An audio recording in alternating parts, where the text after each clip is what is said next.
Mga ante, na-try nyo na din ba maging Laz affiliate? Actually, ako tinry ko lang siya nung July.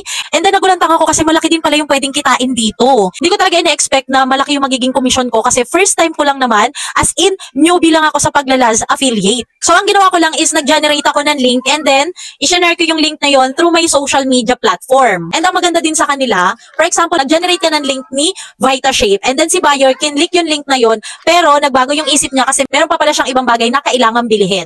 Okay lang yon. Dahil kahit hindi si VitaShape, yung i-check out niya, pasok pa rin sa'yo yung commission na yun. Di ba ang bongga? Ngayon nga, nung end of the month ng July, nakita ko yung commission na binigay nila sa akin, that was 11,000.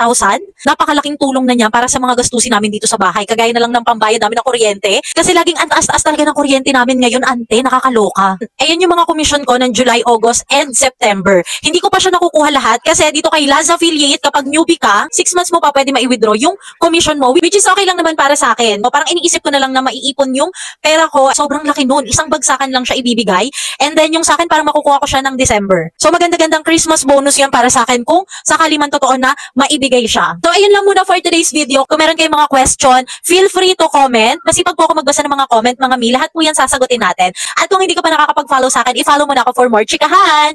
Bye!